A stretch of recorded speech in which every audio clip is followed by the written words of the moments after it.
Friends எல்லாரும் எப்படி இருக்கீங்க? இன்றைக்கி வந்து தேர்ஸ்டே vlog. காலையில் வந்து 5:30 மணிக்கெலாம் எழுந்துட்டேன். ஆனால் வெளியில் போகிறதுக்கே கொஞ்சம் பயமாக தான் இருந்தது. நல்ல இருட்டு, அதோட மழையும் பெஞ்சிட்ருக்கு. அன்எக்ஸ்பெக்டடு. அன்றைக்கி வந்து பார்த்திங்கன்னா கடைசி எக்ஸாம் பாப்பாவுக்கு 11:00 வரைக்கும் தான் ஸ்கூல் டைம் சொல்லியிருந்தாங்க. 11:00 அப்புறம் சேரிட்டி ஃபேருக்காக ப்ரோக்ராம்ஸ் வந்து கண்டக்ட் பண்ணியிருந்தாங்க. கேம்ஸு, ஃபுட் ஃபெஸ்டிவல் மாதிரிலாம். ஸோ நல்லா ஜாலியாக இருக்கும் அப்படின்ட்டு பிளான் பண்ணிகிட்டு இருந்தா மழை காலையிலேயே ஃபுட்டெல்லாம் ரெடி பண்ணியிருப்பாங்களே, அதெல்லாம் வேஸ்ட்டாக போகுமே, மழை நின்றணும் அப்படின்னு சொல்லிட்டு மனசுக்குள்ளே வேண்டிக்கிட்டே அப்படியே காலையிலே ஸ்டார்ட் பண்ணேன். மரவள்ளி கிழங்கு வீட்டில் இருந்தது. சரி அதை வந்து வேக வச்சுட்டு அதுக்கப்புறம் பிரேக்ஃபாஸ்ட்டுக்கு வந்து சிம்பிளாக தான் ரெடி பண்ணிக்கிற பிளான். ஏன்னா பாப்பாவுக்கு ஸ்நாக்ஸ் கிடையாது, லஞ்ச் பேக் பண்ணுற வேலை எதுவுமே கிடையாது. அதனால் சாதம் வச்சுட்டு ரசம் காலையிலே வந்து ரெடி பண்ணிடலான்னு முடிவு பண்ணிட்டேன். வந்துட்டால் மதியானம் எத்தனை மணிக்கு வரோன்னு தெரியல, அதே எங்களுக்கு மதியானத்துக்கும் இருக்கிற மாதிரி ரெடி பண்ணிக்கிட்டேன். மொதல் நாளே வந்து வீட்டை சுற்றி ஃபுல்லாக க்ளீன் பண்ணணும், கூட்டி விட்டு தண்ணி அடித்து க்ளீன் பண்ணணும்னு நினச்சா மழை வந்து நல்லா க்ளீன் பண்ணி விட்டுட்டு, சரி கொஞ்சம் லைட்டாக மழை விட்ட மாதிரி இருந்த நேரத்தில் நான் ஓடி போய்ட்டு ஒரு ரவுண்டு ஃபுல்லாக கூட்டி விட்டுட்டேன். அதனால் இருந்த அழுக்கெல்லாம் நல்லா எடுத்துக்கிட்டு போயிட்டு நல்லா பளிச்சுன்னு ஆகிட்டு. அப்புறம் வந்து ரசம் வச்சேன். ஒரு சைடு வந்து பார்த்திங்கன்னா வாழைக்காய் வந்து ஃப்ரை பண்ணிகிட்ருக்கேன். சாதமும் வந்து ரெடி ஆகிட்டுருக்கு. இதை பிரேக்ஃபாஸ்ட்டுக்கு பாப்பாவுக்கு கொடுத்துட்டு ஸ்கூலுக்கு வந்து அனுப்பிட போகிறேன். சாரல் வந்து அதிகமாக இருந்தது. திருப்பி எங்கே மழை வந்துட போதோ அப்படின்ற பயத்துலேயே கொஞ்சம் சீக்கிரமாகவே கொண்டு போய் ஸ்கூலில் வந்து விட்டுட்டு வந்துட்டேன். ஃபஸ்ட் ஆளே இந்த இஷ்யூ தான் போல இருக்குது. ஸ்கூலுக்குள்ளே என்ட்ரு ஆனப்போ யாருமே இல்லாத மாதிரி இருந்தது. சரி ஸ்டாஃப் வர வரைக்கும் கொஞ்சம் நேரம் நிற்கலான்ட்டு நின்றுட்டு இருந்தேன். அப்புறம் அவங்க ஃப்ரெண்ட்ஸ்லாம் வந்ததுக்கப்புறம் விட்டுட்டு வந்தாச்சு. வந்து இந்த க்ளீனிங் ஸ்டார்ட் பண்ணேன். பாப்பாவுக்கு வந்து சைக்கிளிங் ஷார்ட்ஸ் வந்து ரீசெண்டாக பர்ச்சேஸ் பண்ணியிருந்தேன். அதில் இந்த கவர் வந்து கிடச்சிது. இது வந்து நல்லா இருக்குன்ட்டு எடுத்து வச்சுருந்தேன். எனக்கு டக்குன்னு ஒரு ஐடியா வந்தது. சரி ஹெட்பேங்க்லாம் இதில் வந்து வச்சு இந்த மாதிரி ஹேங் பண்ணி விட்டுக்கலான்னு பக்கத்தில் ஒட்டி இந்த ஹூக்ஸை வந்து ஸ்டிக் பண்ணிவிட்டேன். அதனால் இந்த கிளாக்கில் இடித்த மாதிரி இருந்தது. சரி பரவாயில்ல, சும்மா ரஃபாக தானே வச்சுக்கிறோன்னு சொல்லிட்டு அப்படியே மாட்டி விட்டேன். இந்த ஷெல்ஃப் வந்து நம்ம ஓப்பன் ஷெல்ஃபாக விட்டுட்டதுனால வாரத்துக்கு 2லேருந்து இல்லைன்னா 3 நாளாவது க்ளீன் பண்ணுற மாதிரி இருக்குது. அப்படி க்ளீன் பண்ணியுமே எவ்வளோ டஸ்ட் வருது பாருங்கள். நல்லா எல்லா அழுக்கும் இதில் தான் போய் படிஞ்சிக்கும். அதனால் டிஷ்யூ வச்சு அடிக்கடி இந்த மாதிரி தொடச்சி விட்டுருவேன். அப்போ தான் கொஞ்சம் நீட்டாக இருக்கும். வீட்டில் வந்து நிறைய வேலைகள் வந்து பெண்டிங் இருக்குது. ஒன்றா சீக்கிரம் பண்ணணும், அமௌண்ட்டு சேர்க்கணும் அப்படின்னு பார்த்தாலும் நம்ம ஒரு சைடு கோல்டு மேலேயும் ஆசை வருது. கோல்டுக்காகவும் சேவிங்ஸ் அமௌண்ட்டு அப்படி இப்படின்னு அதுலேயும் போட்டுட்டோம். வீட்டு வேலைகளே பெண்டிங் இருக்குது அப்படின்றதுனால இனிமேல் வந்து கோல்டு சேவிங்ஸ்லாம் கொஞ்சம் ஸ்டாப் பண்ணி வச்சுட்டு வீட்டு வேலைகள்லாம் பார்க்க ஆரம்பிப்போம். ஏன்னா வீட்டுக்கு பெயிண்ட் அடிக்கணும். இப்போ இந்த ஓப்பன் ஷெல்ஃப்க்குலாம் வந்து டோர் போட்டு க்ளோஸ் பண்ணணும். அந்த மாதிரி கொஞ்சம் வேலைகள்லாம் இருக்குது. ஃபர்னிச்சர்லலாம் இன்வெஸ்ட் பண்ணவே இல்லை. ஸோ அதெல்லாம் வந்து கம்ப்ளீட் பண்ணணும்ல. அதனால் கொஞ்சம் நாளைக்கு கோல்டு சேவிங்ஸில் வந்து அமௌண்ட்டு இன்வெஸ்ட் பண்ணாமல் கொஞ்சம் ஸ்டாப் பண்ணி வைப்போம் அப்படின்ற மாதிரி தோணிகிட்ருக்கு. இந்த ஷெல்ஃப் க்ளீன் பண்ணப்போ சீப்பெல்லாம் கொஞ்சம் டஸ்ட்டாக இருக்க மாதிரி இருந்துச்சு. சரி அதெல்லாம் க்ளீன் பண்ணலான்னு சொல்லிட்டு எடுத்து இதில் வந்து vinegar, Vim liquid, hot water ஊற்றி அதில் வந்து ஊற போட்டுறேன். ஒரு அரை மணி நேரம் ஊறினுச்சு அப்படின்னா அது அழுக்கெல்லாம் நல்லா எடுத்துகிட்டு இருக்கோம். நம்ம நார்மலாக ஒரு ப்ரஷ் வச்சு அப்படி எடுத்து விட்டாவே க்ளீனிங்காக சூப்பராக க்ளீன் ஆகிட்டு வந்துடும். அப்படியே வந்து பார்த்திங்கன்னா பித்தளை பாத்திரங்களும் கொஞ்சம் வந்து கார்த்திகை தீபம்லாம் முடிஞ்சதுக்கப்புறம் எடுத்து க்ளீன் பண்ணாமல் வச்சுருந்தேன். கொஞ்சம் கொஞ்சமாக ஈஸியாக க்ளீனிங்குக்கெல்லாம் சீக்கிரமாக முடிச்சுட்டேன். இதெல்லாம் கொஞ்சம் இடுக்கெலாம் வந்து நம்ம போட்டு தேய்ச்சி க்ளீன் பண்ணுற மாதிரி இருக்கும். அந்த மாதிரி இருக்கெல்லாம் எடுத்து வச்சுருந்தேன். அதெல்லாம் க்ளீன் பண்ணுறதுக்கு இன்றைக்கி வந்து பார்த்திங்கன்னா அதுலேயும் vinegar, Vim liquid, hot water, அது கூட கொஞ்சம் புளி வந்து ஆட் பண்ணி அதையும் வந்து ஒரு சைடு ஊற வச்சுறேன். அப்புறம் இந்த WD-40 யூஸ் பண்ணி டைல்ஸில் கொஞ்சம் அழுக்கு இந்த மாதிரி நம்ம வீட்டு வேலை பார்த்துட்டு முடிச்சப்போ அந்த பட்டியெல்லாம் சிந்துனது அதில் வந்து அழுக்கு படிஞ்சு இந்த மாதிரி கரையாக இருந்தது. அது நார்மலாக தேய்ச்சா போகலை. சரி WD-40ல் நிறைய இந்த மாதிரி அழுக்குலாம் போகிற மாதிரி வீடியோஸ்லாம் பார்த்தேன். சரி ட்ரை பண்ணி பார்க்கலான்னு அதான் ஸ்ப்ரே பண்ணி தொடச்சி பார்த்தேன். ஒரு 5 நிமிஷம் ஊற விட்டுட்டு தேய்ச்சி பார்த்தேன். ஸ்டில் ஸ்க்ரப் வச்சு தேய்ச்சிருந்தா ஈஸியாக போயிருக்கும் அப்படின்னு நினைக்கிறேன். இது வந்து கொஞ்சம் கஷ்டமாக தான் இருந்தது. கொஞ்சம் அழுத்தம் கொடுத்து ப்ரெஷரில் தான் கொஞ்சம் அழுக்கெல்லாம் எடுத்துகிட்டு வந்தது. ஆனால் ஸ்டார்டிங்கில் இருந்ததுக்கு இப்போ நல்லா சூப்பராக ரிமூவ் ஆகிருக்கு. ஸ்டைல்ஸில் சில இடங்கள்லாம் வந்து கொஞ்சம் கரையாக மங்கலாக இருக்கிற மாதிரி இருந்தது. அந்த இடத்துலலாம் கூட ஸ்ப்ரே பண்ணி நான் தேய்ச்சி பார்த்தேன். அதெல்லாம் கூட நல்லா பளிச்சுன்னு மாறின மாதிரி இருக்குது. ஒரே நாளில் நம்ம ஃபுல்லாக க்ளீன் பண்ணிட முடியாது. அதனால் கொஞ்சம் கொஞ்சமாக இந்த மாதிரி ஸ்ப்ரே பண்ணி எங்கெல்லாம் அழுக்கு இருக்கோ எல்லாத்தையும் எடுத்து விடலாம் அப்படின்னு நினச்சிட்ருக்கேன். அப்புறம் வந்து வாஷிங் மிஷின்லேயும் வந்து பார்த்திங்கன்னா கொஞ்சம் அழுக்கெலாம் இருந்தது. அதுலேயுமே கொஞ்சம் ஸ்ப்ரே பண்ணி விட்டுட்டு தொடச்சி விட்டேன். ரொம்ப நாளாக படிஞ்ச உப்பு கரையெல்லாம் வந்து போகணுன்னா நம்ம ஸ்டீல் ஸ்க்ரப் யூஸ் பண்ணுற மாதிரி இருக்கும். அப்படி போட்டு தேய்ச்சோன்னா மேலே இருக்க பெயிண்ட்லாம் அதெல்லாம் உறிஞ்சிட்டு வந்துடும். அப்போ வந்து பழசு மாதிரி ஆகிடும். அதனால் நான் துணி வச்சு இந்த மாதிரி அப்பப்போ ஸ்ப்ரே பண்ணி துடைக்கிறப்ப அந்த கரையெல்லாம் கொஞ்சம் கொஞ்சமாக ரிமூவ் ஆகுறது தெரியுது. அது இல்லாமல் எவ்ரி டைம் நம்ம தண்ணியில் வந்து துடைக்கிறத விட இது ஸ்ப்ரே பண்ணி துடைக்கிறப்ப நல்லா ஒரு ஷைனிங்காக இருக்கிற மாதிரி இருக்குது, புதுசு மாதிரி. அதனால் அப்ளையன்சஸ்லாம் லைட்டாக வெளி சைடில் இந்த மாதிரி ஸ்ப்ரே பண்ணி அடிக்கடி ஃப்ரிட்ஜ்லேயும் கூட இது மாதிரி இதை யூஸ் பண்ணி நான் துடைச்சிருக்கேன். அப்போ வந்து நல்லா ஒரு ஷைனிங்காக இருக்கிற மாதிரி இருக்குது. அப்புறம் வார்ட்ரோபில் வந்து ஒரு சின்ன சேஞ்ச் பண்ணேன். நம்ம நிறைய டீக்ளட்டர்லாம் பண்ணிட்டதுனால ஸ்பேஸ் கொஞ்சம் இருந்தது தாராளமாக. இந்த பிளாங்கெட்ஸ் வந்து நான் காட்டில் வந்து சும்மா போட்டு வச்சுருந்தேன், யூஸ் பண்ணலை. எவ்ரிடேக்கு வந்து பார்த்திங்கன்னா வேறு பெட்ஷீட்ஸ் தான் யூஸ் பண்ணிகிட்ருக்கோம். இது வந்து சும்மாவே இருந்துகிட்ருக்கோம். அடிக்கடி டஸ்ட் ஆகிடுன்றதுனால எடுத்து துவைப்பேன். இப்படியே அடிக்கடி இதை துவைச்சி சும்மா யூஸ் பண்ணாமல் துவைக்கிற மாதிரி இருக்குது. ஒவ்வொரு டைம் வாஷிங் மிஷினில் போடணும்னா ஒரு பிளாங்கெட் தான் போட முடியும் அப்படின்றனாலே இது எனக்கு க்ளீனிங் கொஞ்சம் எப்படா இது முடியும், சீக்கிரம் இதுக்கு கவர் வாங்கி மேலே எடுத்து லேஃப்ட்டில் வைக்கணும். லேஃப்ட்டில் வச்சாலும் கவர் டஸ்ட் ஆகும், என்ன பண்ணலாம், ஏன்னா க்ளோஸ்டு கிடையாதுல்ல லேஃப்ட்லாம். அதனால என்ன பண்ணலான்னு யோசிச்சிட்டே இருந்தேன். அதுக்கப்புறம் சரி இப்போ தான் வார்ட்ரோப் கொஞ்சம் ஃப்ரீ ஆகிட்டேன்ட்டு வார்ட்ரோப்லேயே ஒரு ஷெல்ஃப் அதுக்குன்னு ஒதுக்கி அதில் வந்து எடுத்து வச்சுக்கிட்டேன். அப்புறம் துணியெல்லாம் ரீஆர்கனைஸ் பண்ணேன். அதுக்கப்புறம் வீடெல்லாம் ஃபுல்லாக கூட்டி விட்டுட்டு நம்ம ஊற வச்ச இந்த சீப்பு பித்தளை பாத்திரத்தை தான் கழுவலான்னு வந்தேன். இந்த சீப்லலாம் சும்மா நார்மலாக ப்ரஷ் வச்சு தேய்ச்சாவே ஈஸியாக ரிமூவ் ஆகிட்டு வந்துட்டு அதுக்கு. பித்தளை பாத்திரங்கள்லாம் வந்து பார்த்திங்கன்னா நம்ம ஸ்க்ரப் வச்சு தேய்க்கிறத விட கையில் வந்து பித்தாம்பரி பவுடர் எடுத்து அப்ளை பண்ணி தேய்க்கிறப்ப ஈஸியாக நல்லா அழுக்கெல்லாம் எடுத்துக்கிட்டு வரும். இது வந்து நம்ம சூடம் ஏற்றி வைக்கிற ஸ்டாண்டு. ஊற வைக்கிறதுக்கு முன்னாடி நீங்கள் பார்த்துட்டிங்கன்னா ஃபுல்லாக கருப்பாக இருந்தது. ஊறினதுக்கப்புறமே கொஞ்சம் எடுத்துக்கிட்டு போயிருந்தது. அதுக்கப்புறம் இந்த ஸ்க்ரப் வச்சு தேய்ச்சி விடுறப்ப இன்னும் கொஞ்சம் எடுத்துக்கிட்டு. ஆனால் நல்லா படிஞ்சு போனதெல்லாம் வந்து பார்த்திங்கன்னா அந்த ஸ்க்ரப்பில் கூட போகாது. இந்த மாதிரி கையில் நம்ம எடுத்து பொறுமையாக தேய்ச்சி விட்டோம்னா, ரொம்ப அழுத்தம் கூட கொடுக்கணும் தேவையில்ல, பொறுமையாக தேய்ச்சி விட்டாவே அந்த கருப்பாக படிஞ்சது எல்லாமே வந்து சூப்பராக எடுத்துகிட்டு வந்துடும். நான் இது வந்து கொஞ்சம் ஃபாஸ்ட் ஃபார்வர்ட் பண்ணியிருக்கேன்னா ஸ்பீடாக பண்ணுற மாதிரி இருக்கேன். நான் ரொம்ப ஸ்லோவாக தான் நான் பண்ணிகிட்டு இருந்தேன். அது மாதிரி நம்ம இப்போ காமாட்சி அம்மன் விளக்கு, குத்து விளக்குலாம் அந்த கார்னர்ஸ்லாம் சில இடுக்குகள்லாம் வந்து பார்த்திங்கன்னா ஸ்க்ரப்பில் தேய்ச்சாலாம் போகாது. கையால் நம்ம வந்து கொஞ்சம் லைட்டாக ப்ரெஷர் கொடுத்து அப்படியே பொறுமையாக தேய்ச்சி விட்டோன்னா நல்லா எடுத்துக்கிட்டு வந்துடும். இதுக்கு வேறு எதுவுமே நான் வாங்கி யூஸ் பண்ணுறதில்ல. பித்தாம்பரி பவுட்ரு தான் நல்லாவே ரிசல்ட் எனக்கு கிடைக்கிற மாதிரி இருக்குது. ரெகுலர் க்ளீனிங்லலாம் வந்து நான் ஊரெல்லாம் வைக்க மாட்டேன். டேரெக்டாக எடுத்துகிட்டு பித்தாம்பரி பவுடர் வச்சு தேய்ச்சி விட்டு அப்படியே க்ளீன் பண்ணிட்டு வந்துடுவேன்.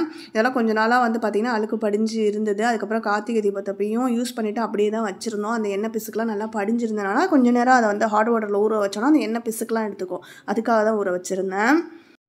இப்போ வீட்டு வேலையெல்லாம் வந்து வேகமாக முடிச்சுட்டு வந்து கிளம்பியாச்சு. ஆஃப்டர்நூன் லஞ்சுக்கு வந்து பார்த்திங்கன்னா ஸ்கூல்லேயே வந்து பிரியாணிக்கு வந்து பாப்பாவுக்கு வந்து பே பண்ணியிருந்தாங்க. அதனால் அவள் வந்து அங்கே பிரியாணி சாப்பிட்டுக்குவா. எங்களுக்கு மட்டும் தான் சாதம், காலையிலேயே வச்ச சாதம், ரசம் இருந்தது.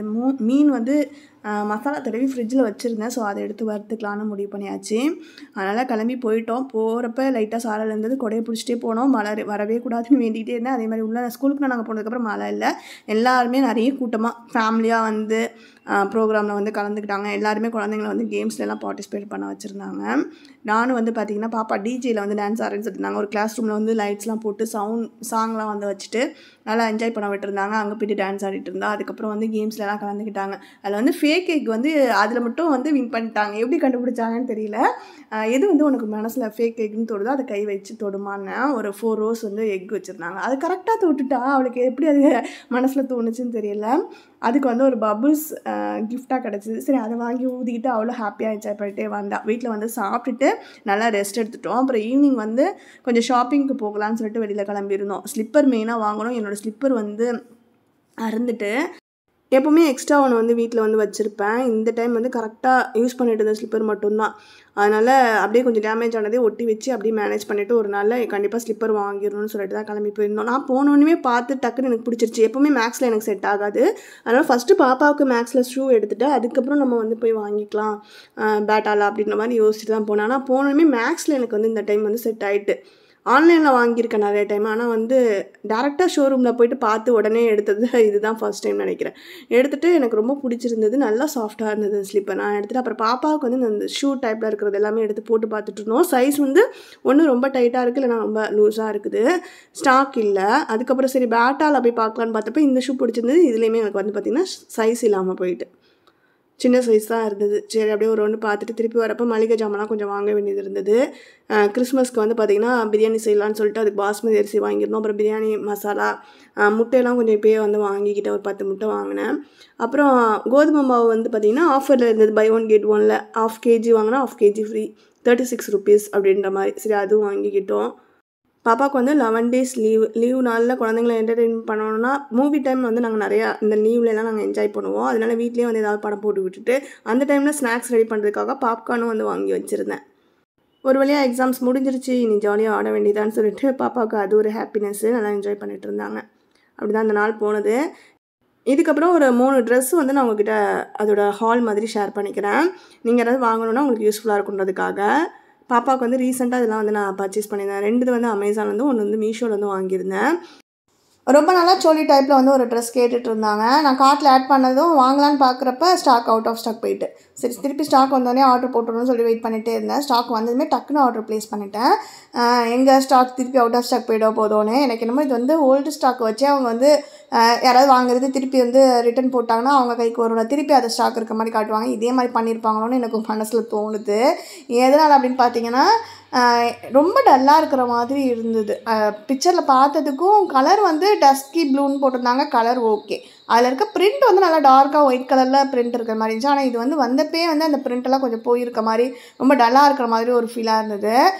மற்ற இதிலே ரிவ்யூஸில் வந்து பார்த்தா மற்ற ட்ரெஸ்ஸஸ்லாம் வாங்கி ரிவ்யூலாம் போட்டிருக்காங்க. ஆனால் இந்த ட்ரெஸ் யாருமே ரிவ்யூ போட்ட மாதிரியே தெரியல. அதனால தான் நான் இது வந்து சரி ட்ரை பண்ணி பார்ப்போம், நம்மளுக்கும் பிடிக்கலன்னா ரிட்டன் போட்டுலான்னு பார்த்தா லென்த் வந்து கரெக்டாக இருந்தது. ஆனால் சைட்லலாம் நம்ம வந்து பிடிக்கிற மாதிரி கொஞ்சம் லூஸாக தான் இருந்தது. பாவாடையுமே லூஸாக இருந்தது, சட்டையும் லூஸாக இருந்தது. சைடில் வந்து இந்த மாதிரி ஒரு ஜிப் கொடுத்துருக்காங்க. டைட்டாக இருந்தால் அதை ஓப்பன் பண்ணி விட்டு போடுற மாதிரி.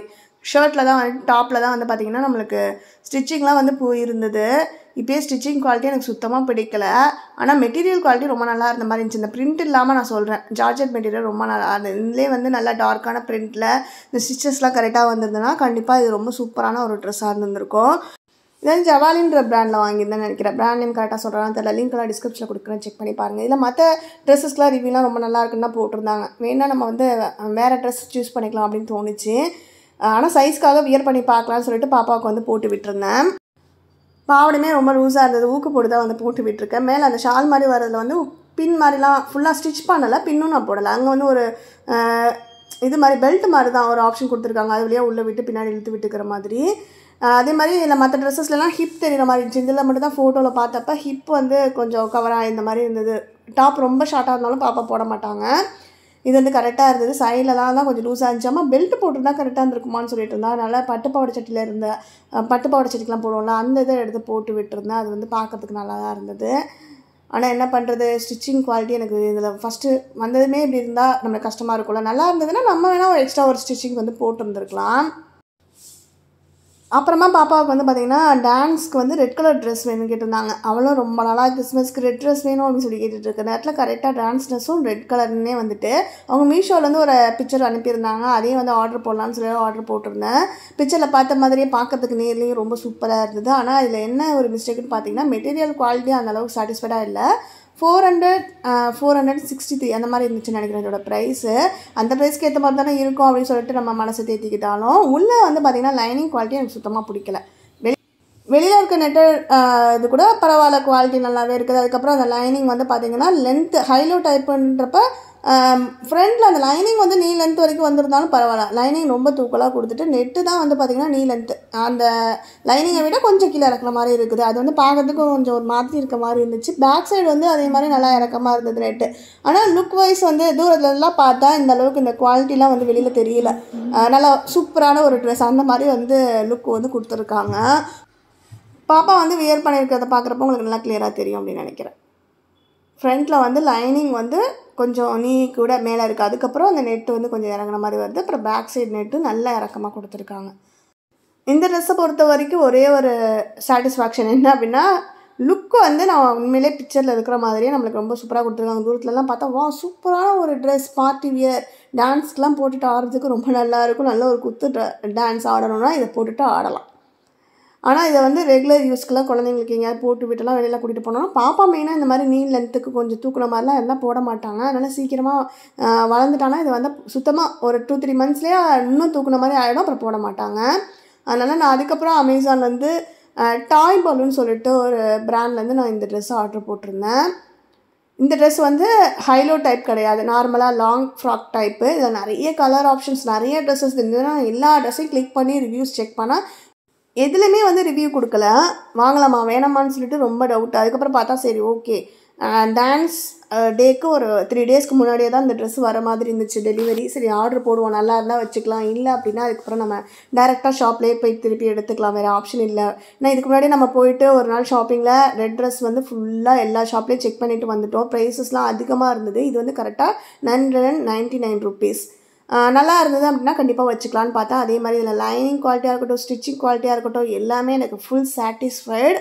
ஏன் இந்த மாதிரி இருக்க ட்ரெஸ்ஸஸ் நல்லா இருக்க ட்ரெஸ்ஸஸ்லாம் ஏன் ரிவ்யூஸ்லாம் வந்து கொடுக்க மாட்றாங்க? ரிவ்யூ இருந்ததுன்னா கண்டிப்பாக வந்து நிறைய பேர் இன்னுமே இதை பிக் பண்ணி வாங்குவாங்க அப்படின்னு எனக்கு தோணுது. தொட்டு பார்க்குறப்ப கொஞ்சம் மொடன்னு இருக்க மாதிரி இருந்துச்சு. எங்கடா பாப்பா வந்து இந்த ட்ரெஸ்ஸை குத்துது அப்படி இப்படின்னு சொல்லிடுவாளோ அப்படின்ற மாதிரி ஒரு பதட்டம் இருந்தது. ஆனால் 2 லேயர் வந்து நெட்டு கொடுத்துட்டு உள்ளே வந்து நல்லா சாஃப்டாக இருக்க மாதிரி லைனிங் கொடுத்துருக்காங்க. அதனால் வியர் பண்ணுறப்ப நல்லா கம்ஃபர்டபுளாக இருக்குது. நான் பாப்பா அவளை வந்து எதுவுமே ஒரு இரிட்டேஷன் இல்லை, நல்லா இருக்குமா, எனக்கு ரொம்ப பிடிச்சிருக்குமா, ரொம்ப லைக் பண்ணாங்க. அவள் வியர் பண்ணியிருக்க கிளிப்பிங்கும் நான் அட்டாச் பண்ணுறேன். ஃபைனலாக இதுதான் பாப்பாவோட டான்ஸ் ட்ரெஸ்ஸும்.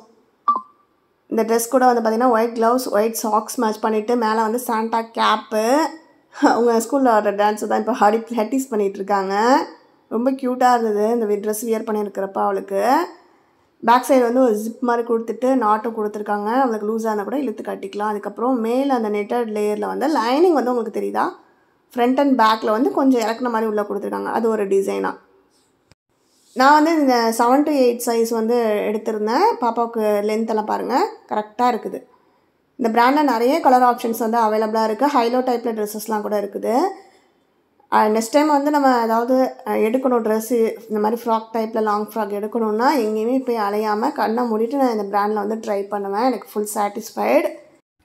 இந்த ட்ரெஸ்ஸஸோட லிங்க்லாம் நான் டிஸ்கிரிப்ஷனில் கொடுத்துறேன். எனக்கு ரொம்ப செக் பண்ணிக்கோங்க. இதோட இந்த வீடியோ எண்ட் ஆகுது. Bye, take care friends.